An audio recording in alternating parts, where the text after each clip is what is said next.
before I get into the rest of the video, it's kind of interesting that Disney apparently has an agreement with theatres that they're going to keep West Side Story in the theatres through Christmas, regardless of how it's doing in the box office.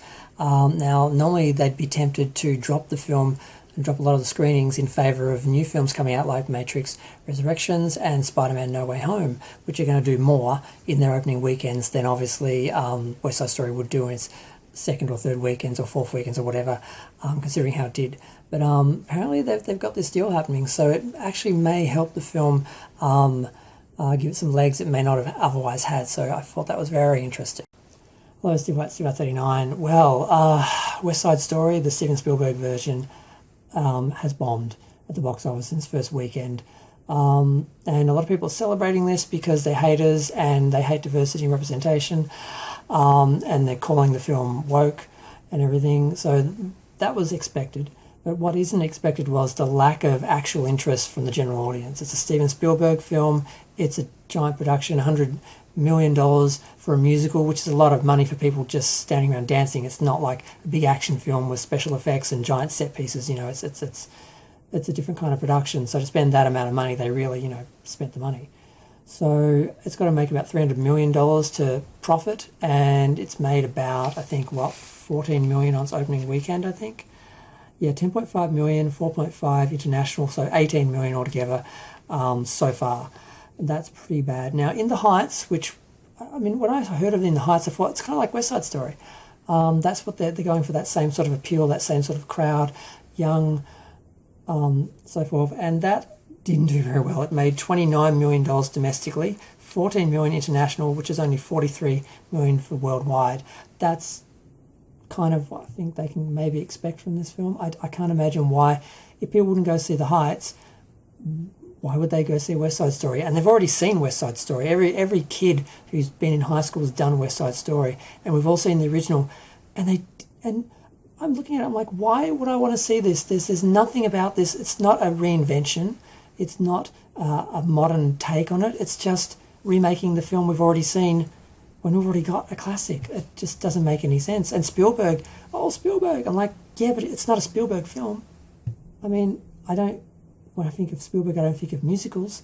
When I think of musicals, I don't think of Spielberg. So I don't see why people think just attaching a name like that to it would bring people to it.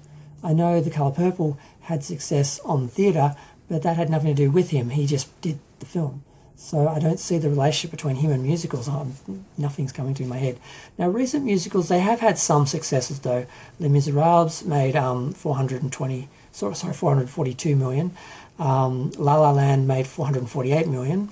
The Greatest, what was that show? The Greatest Showman, that's it. Hugh Jackman, that made 438. So we're seeing musicals, some musicals, if they're a hit, do about 400 plus million. Mary Poppins only did 350 million, but then, like I said, The Heights only did 43. So, as you can see, if it's either a hit or it's a miss. But I'm really surprised after In the Heights was such a miss that they thought West Side Story and a remake of West Side Story would be such a hit. And there's also the other dramas. I personally don't like subtitles. I really hate films with subtitles. In the cinema is okay because I can focus on them. When I'm at home, I'm got TV and movies on the background while I'm working, so I'm actually not actually watching. When I say I'm watching a movie, I'm not actually watching it. I'm just turning around for the good bits.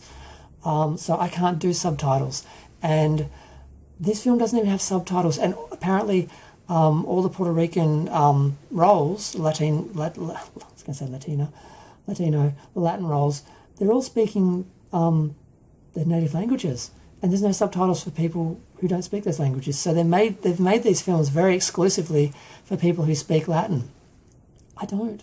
I'm not going to go to a film, and I'm sure a lot of white people aren't going to go to a film and they don't know half of what people are saying. I can watch a film with subtitles because I can read the subtitles.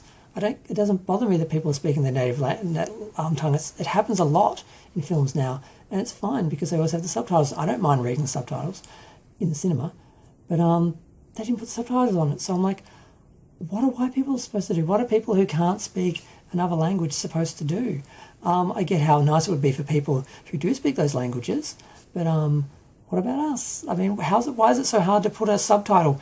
They're saying, oh, we can't allow English to be the dominant language. It's racist. And I'm like, It's not. They're speaking their language, and English is the subtitle. It's the secondary. So why can't we be secondary?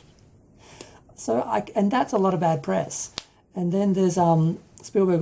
There's just a lot of drama with this film, and I'm surprised people are surprised it's not doing well. I mean, the people who hate it are celebrating, but the people who aren't are surprised. And I'm like, after The Heights, and after the subtitles, and after the issues with Latinx, because there's this whole drama about people using the term Latinx. Now, my understanding is Latinx means Latin people who don't subscribe to being a Latina or a Latino. They like the term Latinx. And a lot of people are offended by that term, and people are claiming that's racist, that white people made up that term, when it's actually the minority people in the Latin communities who are using that term who are being discriminated against. So it's a big, huge mess, and Spielberg used it, and people got upset about it.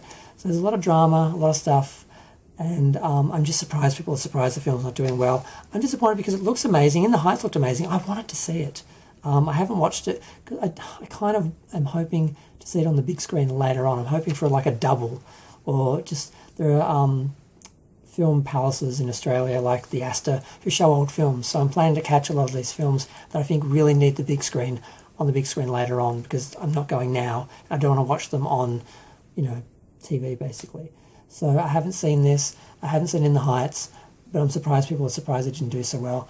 And I wish I could see the clock to see what time I'm at. I think I've been talking long enough. I just thought it was interesting. Interesting it didn't do well. Interesting people were surprised. Interesting the dramas that were happening.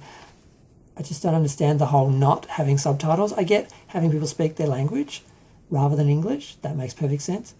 But to not put subtitles on, it's just insane. Whenever someone speaks another language, then the predominant one, they have a subtitle. And if the predominant one is Latin, then they should have English. It just doesn't make any sense. And people say I'm racist because of that. Oh, how dare you? You're racist. And I'm like, no, I'm not. I just want to be able to read. I want to know what people are saying, so I understand what's happening. It's simple. I'm going to go. Feel free to share, like, comment, subscribe. Let me know what you think. Thanks, bye.